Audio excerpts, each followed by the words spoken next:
Chairman Crapo, Ranking Member Brown, members of the committee.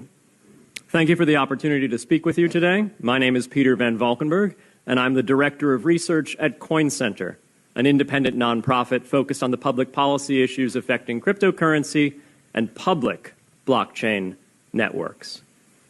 What is Bitcoin? Bitcoin is the world's first cryptocurrency, and it works because of the world's first public blockchain network. What does Bitcoin do? It's simple. It lets you send and receive value to and from anyone in the world using nothing more than a computer and an internet connection. Now, why is it revolutionary? Because unlike every other tool for sending money over the internet, it works without the need to trust a middleman. The lack of any corporation in between means that Bitcoin is the world's first public digital payments infrastructure. And by public, I simply mean available to all and not owned by any single entity. Now, we have public infrastructure for information, for websites, for email. It's called the internet. But the only public payments infrastructure that we have is cash, as in paper money. And it only works in face-to-face transactions.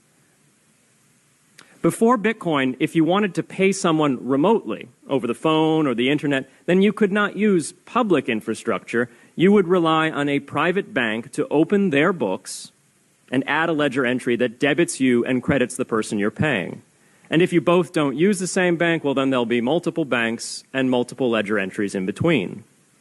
With Bitcoin, the ledger is the public blockchain, and anyone can add an entry to that ledger, transferring their Bitcoins to someone else. And anyone, regardless of their nationality, race, religion, gender, sex, or creditworthiness, can for absolutely no cost create a Bitcoin address in order to receive payments digitally. Bitcoin is the world's first globally accessible public money. Is it perfect? No. Neither was email when it was invented in 1972. Bitcoin's not the best money on every margin. It's not yet accepted everywhere. It's not used often to quote prices, and it's not always a stable store of value. But it is working, and the mere fact that it works without trusted intermediaries is amazing. It's a computer science breakthrough, and it will be as significant for freedom, prosperity, and human flourishing as the birth of the internet. And Bitcoin is just the beginning. If we can replace private payments infrastructure, then we can replace other private choke points to human interaction as well. Now, why should we want to build more public infrastructure? Why should we embrace blockchains over corporate intermediaries? Why should we tolerate their inefficiencies and work to make them better? Why should we want the pioneers of this technology here in the United States and not fleeing overseas? A simple reason. Because the corporate intermediaries providing today's critical but privately owned infrastructure are becoming fewer, larger, and more powerful, and their failures are increasingly grave. So roughly half of all Americans, 143 million people, had their Social Security numbers exposed to hackers because of a breach at Equifax.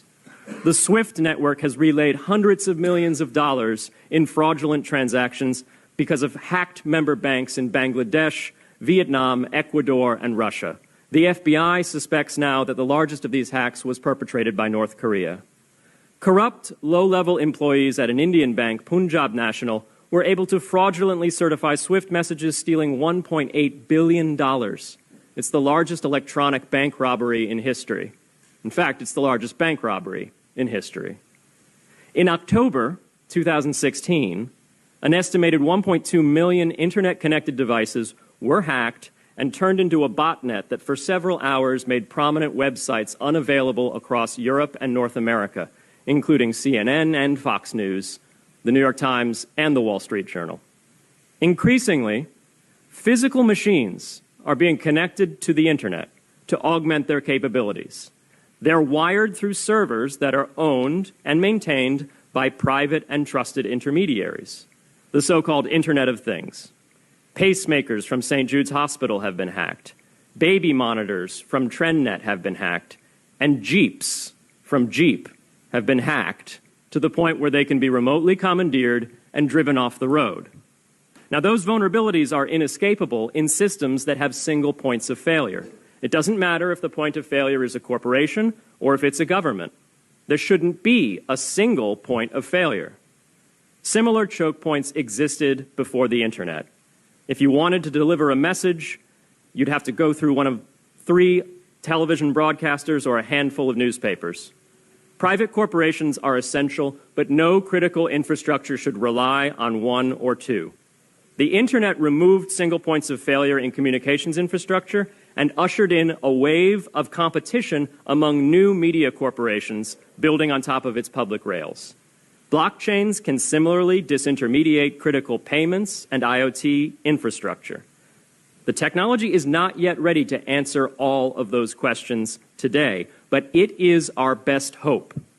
And as with the internet in the 1990s, we need a light-touch, pro-innovation policy to ensure that these innovations flourish in America for the benefit and security of all Americans.